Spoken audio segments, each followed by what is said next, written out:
When I was a youngster, my favorite thing to do was play in the woods all day with my friends. We had what seemed like an endless array of creeks and trees in which to build hideouts, forts, and clubhouses. Looking back, I probably built dozens of tree houses, or attempted to anyway.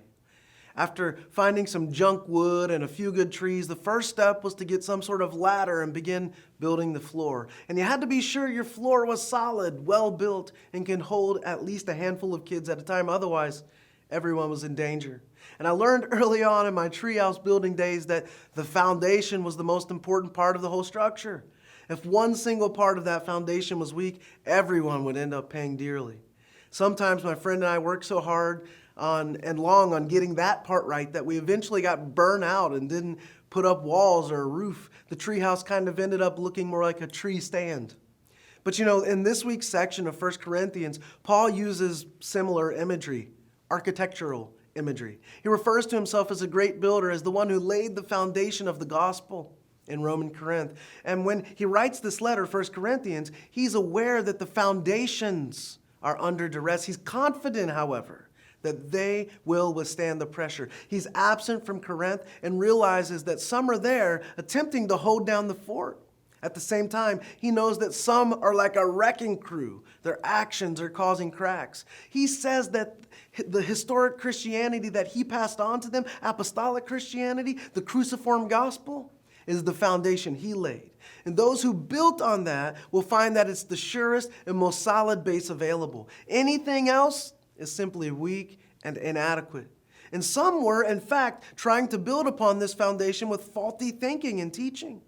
Perhaps some were even trying to lay a new foundation. But again, anything other than historic apostolic Christianity would not do. And in our context today, Orthodox Christianity has indeed come under fire. Christianity is no longer in a place of privilege. It no longer enjoys a majority status. It no longer is even welcome among many. But the proper action to take is not one where we buckle our backs and cave beneath the pressure. The proper action is to live the cruciform life. That is, the life conformed to the crucified life of Jesus, a cross-shaped life. That's what Paul did, and that's the call he issues to all who wish to align themselves with the name and original cause of Jesus Christ. But the truth of the matter is, if you don't have a solid base to stand on, it's impossible to continue standing firm. Eventually, that way will give out, or you will.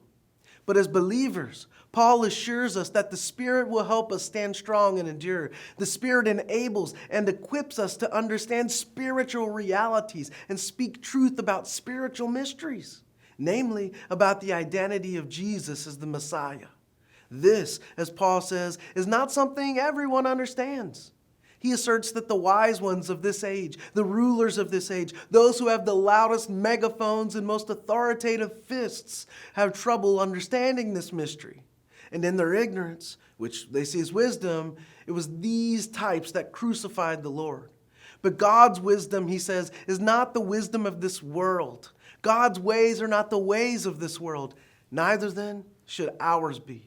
We are to go on proclaiming this mystery, having the gospel burnt on our lips, seared on our hands, marked on our feet, stamped on our foreheads, engraved upon our hearts and before us at all times. We are called to be servants, sacrificing ourselves for our brothers and sisters in Christ. We are called to be servants, offering hope to the hopeless. And none of this, Paul says, is our boast. The only boast that we have is in Christ. The gifts God has given us, the knowledge we've acquired, these are gifts whose origins are of God. And since that is the case, who are we then to put on any airs or appearances as though we somehow work them out or gain them ourselves? Truthfully, we can't. And if we try, we make a mockery of the gospel, which in turn means that we've made a mockery before God. Yeah, if we try, it also means that we've suggested that those who have died so that this gospel passed on is somehow in vain. Our boast is in Christ. That is the message we bear. And just as it was in ancient Roman Corinth, that kind of thinking is countercultural even today. And as it becomes increasingly countercultural, how will we react? Will our boast remain in Christ? Or will we step away in fear, in embarrassment, or in the arrogance of our own wisdom, thinking that, we know better? Let us not be deceived, loved ones. As Paul tells us in these verses, the foolishness of God is wiser than the wisdom of this world. Think on these things.